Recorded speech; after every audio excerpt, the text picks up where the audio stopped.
Long time no see, fellow masters. We have the imaginary Scramble happening, which is going to be a brand new event for the Grand Order and also considered to be Lost Belt 4.5. We have new servants, we have new craft essences, and we have a new event style to tackle. Let's not waste any more time.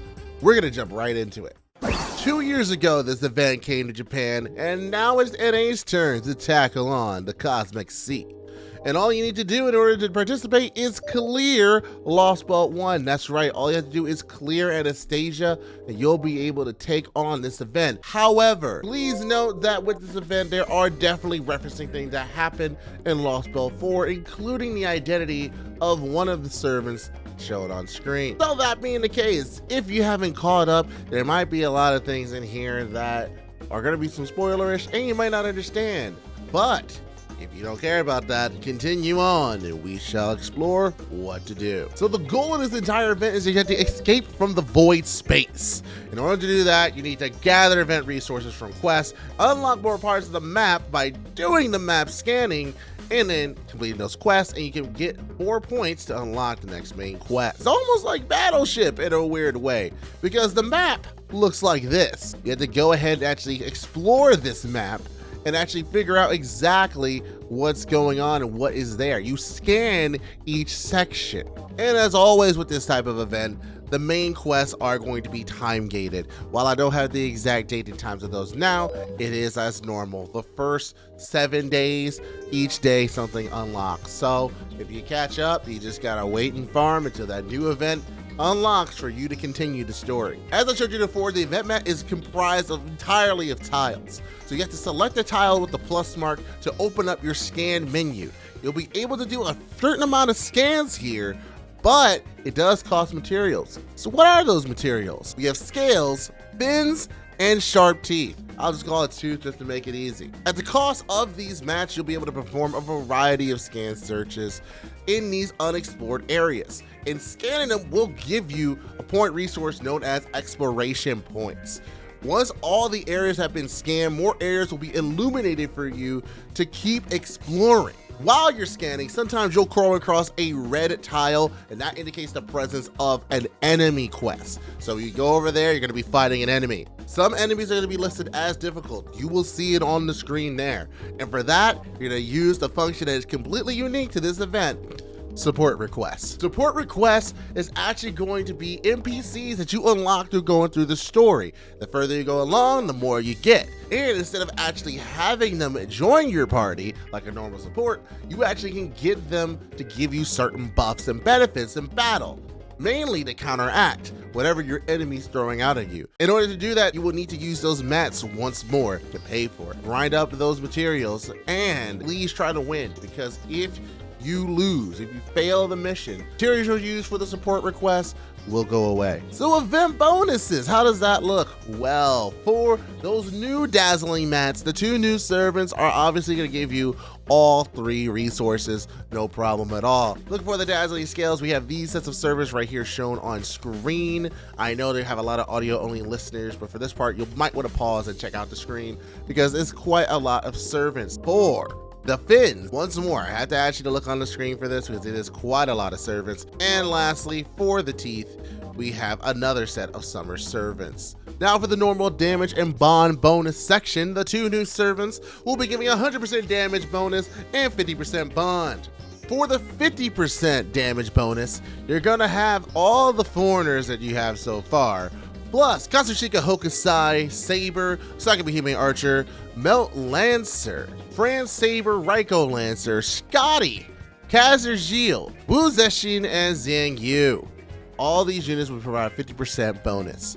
Now the rest of the units that you have for the summer, they will give a 30% damage bonus, with Mashu giving 30% damage bonus and 5% bond to all allies, as normal. Next up, and would you look at that, we have the gotcha CEs that we've seen since the beginning of Fake Grand Order. Imaginary round, the 5-star craft essence, give you a 50% damage bonus during the event, with imaginary numbers giving you a 30% damage bonus during the event. And then we have the new event CE, Like a Bird, which is an attack CE first of all, so definitely get this.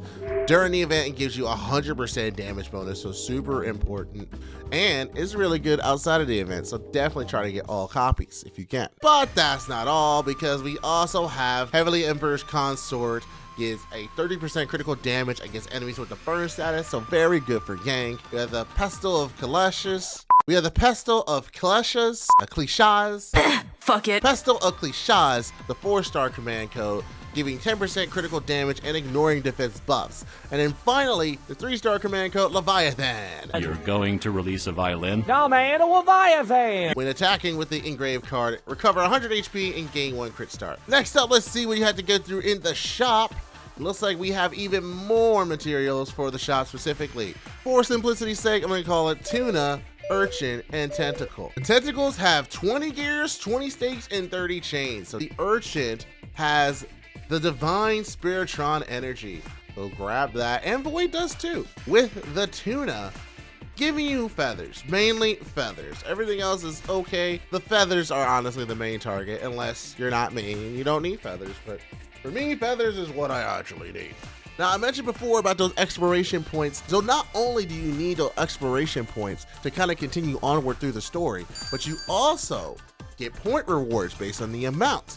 As you can see here, you're either getting QP or mana prisms. You have a maximum of 300,000 of these points to get everything from the rewards, with 290k giving you a crystallized lore, getting a total of 72 million QP and 1,500 mana prisms. And now we have the cost of the scanners themselves. The first scanner is going to be the Asakabe scanner, noted by the very cute Asakabe Hime icon. That's going to be your square scanner and is going to cost 10 scales and 5 fins. For the Raiko scanner, it's going to be your typical cross formation. That's going to cost 5 fins and 10 of those sharp teeth. And finally, we have the Lambda scanner, which is that X formation, and that costs 5 scales and once more 10 teeth. As you're going deeper and deeper, the area of the maps are going to get even bigger, to the point where you're going directly into the abyss. So you got quite a lot to explore. I wish you luck. For those command codes I mentioned earlier, you're actually going to find them inside of the region themselves. Try to explore as much as you can.